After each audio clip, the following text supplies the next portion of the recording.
Bonjour à tous. Regardez cette vidéo jusqu'à la fin parce que je vais vous donner l'exemple parfait pour ne pas échouer lorsque vous démarrez en e-commerce. Lorsqu'on parle de création d'entreprise, beaucoup de personnes ont tendance à croire que l'évolution d'une entreprise est basée sur la recherche de documents qui prouvent que vous êtes une entreprise légale. On passe beaucoup de temps à vouloir obtenir des documents tels que l'identification fiscale, le registre de commerce et j'en passe. Ces documents sont très importants, mais se focaliser uniquement sur eux, c'est se détourner de l'essentiel, c'est s'investir dans des tâches à faible valeur. Il y a un chiffre très marquant que vous devrez garder en tête et ce chiffre, c'est 70%. Parce que 70% des entreprises ferment 5 ans après leur création. La raison principale pour laquelle ces entreprises ferment, vous vous en doutez bien, c'est parce qu'elles ne vendent pas. Ne perdez donc pas votre temps sur des tâches à faible valeur. Si vous avez des millions à investir, c'est que vous avez les moyens d'engager un personnel talentueux qui pourra vous permettre de conquérir un très grand marché. Si par contre, vous avez un petit capital de 100 000 francs CFA, par exemple, comme moi à l'époque, et que vous cherchez à faire votre premier million, avant même de chercher le premier produit que vous devez vendre, cherchez plutôt à déterminer une niche. Je m'appelle Fabrice de l'entreprise Cadeau Chic. Je suis entrepreneur e-commerçant depuis 3 ans. Et ici, on parle de marketing, de vente et surtout d'argent. Si vous voulez gagner votre premier million et plus, abonnez-vous à ma chaîne pour ne rien manquer de mes vidéos dans lesquelles je partage avec vous gratuitement mon expérience sur comment gagner de l'argent en ligne. Sans plus tarder, entrons dans le vif du sujet. Qu'est-ce qu'une niche et pourquoi avoir une entreprise à niche? Une niche est un petit segment d'un grand marché avec des consommateurs ayant des besoins spécifiques. Au lieu de développer un business qui va cibler tout le monde sur un marché hautement concurrentiel et sur lequel vous avez de fortes chances d'échouer, il faut le préciser, la niche vous permet de cibler précisément des clients qui veulent faire du business avec des entreprises qui ont une véritable identité et des valeurs uniques. En choisissant une niche et le client cible et en associant le marketing et la communication appropriée, vous pouvez vous positionner dans la tête du consommateur comme expert de votre niche. Voici quelques exemples de niches très rentables en Afrique. La transformation agroalimentaire. La transformation agroalimentaire est en plein essor ces dernières années en Afrique parce qu'il y a une forte demande des consommateurs. Et qui dit forte demande, dit business florissant, donc des millions à se faire sur le long terme.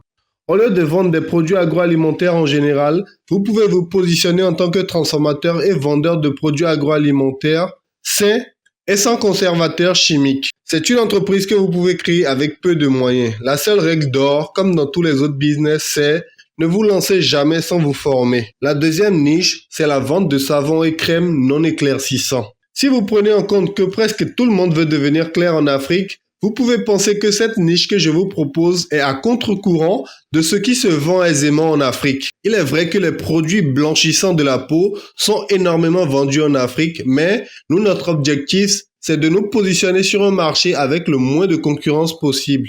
Et si par la même occasion, on peut préserver la santé de nos clients, ce serait le Saint Graal. Les consommateurs africains commencent de plus en plus à comprendre le danger des produits blanchissants sur la peau, donc ils préfèrent garder leur peau noire. Si vous pouvez proposer aux clients des produits qui permettent de rendre leur peau noire éclatante, vous aurez des clients à n'en point finir. Et je serai peut-être votre premier client.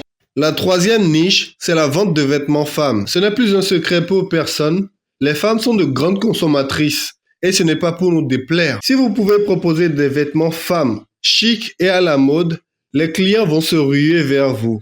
J'aurais pu vous dire de vous lancer dans la vente de vêtements hommes, mais les hommes réfléchissent trop avant de passer à l'achat et les femmes n'aiment généralement pas faire plaisir à leurs hommes. Je sais que les femmes vont s'offusquer de ce que je dis, mais c'est la vérité, chère dame.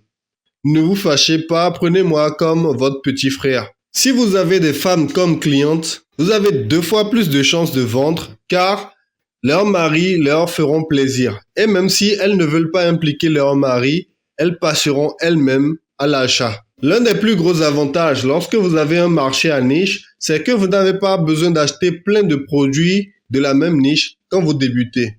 Il vous suffit d'acheter un seul produit, le tester afin de voir si effectivement il peut se vendre. Cela réduira considérablement vos dépenses de départ. Ne faites donc pas l'erreur d'acheter en grande quantité plein de différents produits de votre niche lorsque vous démarrez. Lorsque vous avez déterminé votre niche, je vous conseille de trouver un produit phare qui vous permettra de vous lancer réellement en ligne. Dans la prochaine vidéo, je vous montrerai comment trouver votre premier produit dans votre niche. Prenons l'exemple de Georges et de Sandrelle, deux entrepreneurs dans l'âme qui ont réellement envie de se lancer en ligne avec un petit budget. Georges ne connaît pas l'importance d'avoir un business à niche. Il se lance en achetant plein de produits de différentes niches. Au bout d'un certain temps, il se rend compte qu'il aurait dû prévoir de l'argent pour le marketing.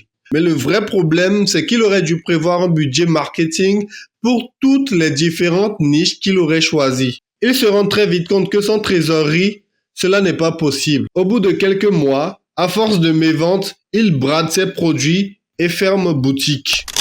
Sandrelle, quant à elle, connaît l'importance d'avoir un business à niche lorsqu'on a une vision long-termiste. Elle trouve un produit gagnant, développe une stratégie marketing axée sur l'apport de valeur et l'éducation de ses clients cibles et en quelques mois, sa notoriété grossit. Avec le temps, elle a pu miser sur d'autres produits gagnants qui l'ont propulsée vers le sommet. Voilà, nous sommes à la fin de cette vidéo. Je vous conseille, au risque de me répéter, de trouver un business à niche et de trouver ensuite un produit gagnant. À jeudi pour notre prochaine vidéo. Et jusque-là, que Dieu nous garde. Inch'Allah.